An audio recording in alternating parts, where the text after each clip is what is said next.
Hi. So there is something God was teaching me this week.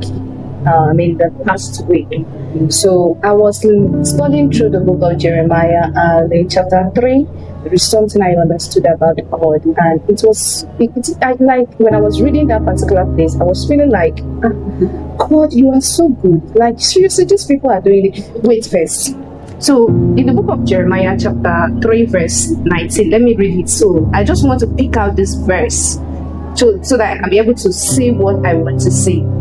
So he said, I myself said, how gladly would I treat you like my children and give you a pleasant land, the most beautiful inheritance of any nation. I thought you would call me Father and not turn away from following me. But like a woman unfaithful to her husband, so you, Israel, have been unfaithful to me.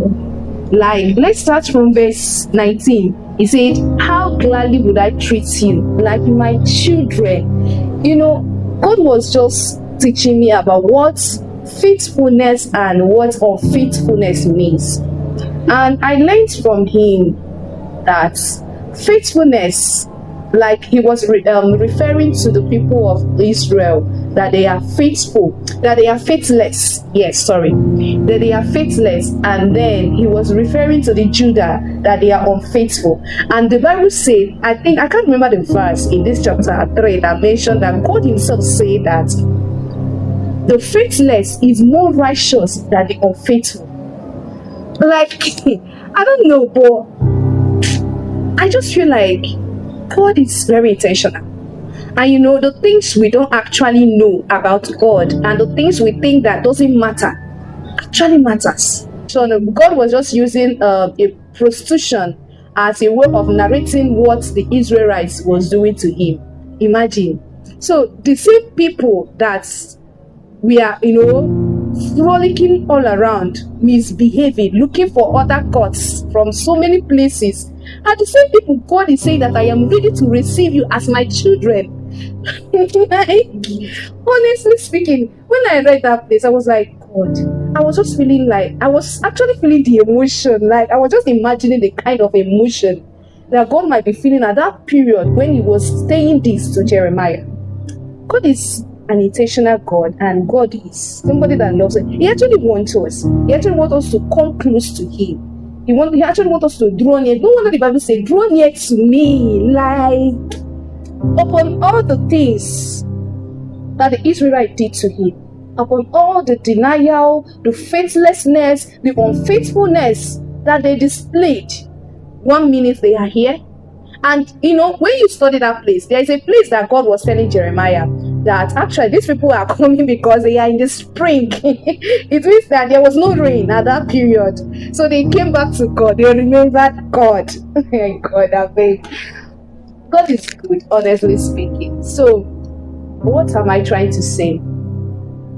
No matter the sin committed, no matter the level of negligence from us towards God, no matter the level of uncommitment that we must have displayed, especially Christians, the level of faithlessness, because God mentioned it. He said that the faithless are more righteous than the unfaithful.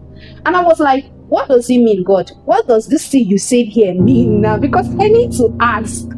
So he was now telling me that there are people that are Christians, they answer Christians, but they don't have faith in God.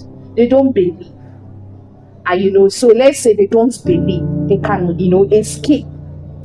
But the unfaithful, the Bible says that the faithless are more righteous than the unfaithful. So it means that the people that don't believe at all are more righteous than the people who believe, but they are not committed to what they believe in. You see? So I understood that, and I'm like, God. So at the end of the day, he still say, even if you are faithless, and there is even another place the Bible said, you are unfaithful, but I'm faithful. Please, I will clap for God. Like seriously, he said he knows that these people are faithless people, and he knows that they are unfaithful. And he said, even if you are unfaithful, me, God, I am faithful. All you need to do is just to have faith in him. Trust him. That's all. And be committed to what you believe. You know, there's this aspect of us that we don't normally tell ourselves. I've been in a situation whereby I have faith. I believe that there's God. But I wasn't faithful.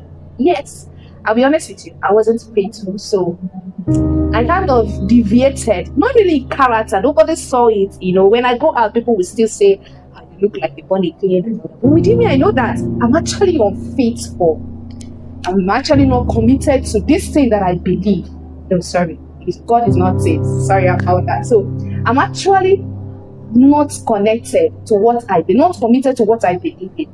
And so it's kind of made me to, you know, not be a committed Christian. In fact, so I was so unfaithful. Not until last month, ending of January, beginning of February. So I came across a message on YouTube. On Instagram. So I have to search for the woman that was preaching, and I learned a lot. And God has been doing a lot of things in my mind, but that's not the case for this video. This video is just talking about, I just want to tell you people that no matter the level of your faithlessness, no matter the level of your unfaithfulness, God is ever faithful. So don't think that you are not faithful, so let me go my way, you know. No, when you are not faithful, lean on the God that is faithful. You get? When you are unfaithful, lean on the God that is faithful and trust him to take you through the journey of becoming faithful. What do I mean? You know, I'm mentioning faithful and all that. It actually means commitment. You see, I was like, God, bring it down to my level. Let me understand. And that thing that I understood is what I'm sharing with you. Commitment. Be committed to the cause. Be committed to what you believe in. If you believe in God, be committed to who you believe in. If you believe that God has called you to do something like it, be committed to. And you know, most times it can actually not, you might not be feeling the presence, God's presence and all that. No. If you can, you know, structure your life, structure your mind towards being committed to the cause, believe me, we can grow. So, if you have not been faithful as a Christian who have faith in God, if you have not been committed to whatever God has placed in your hands, I think it's time for you to become faithful. Thank you.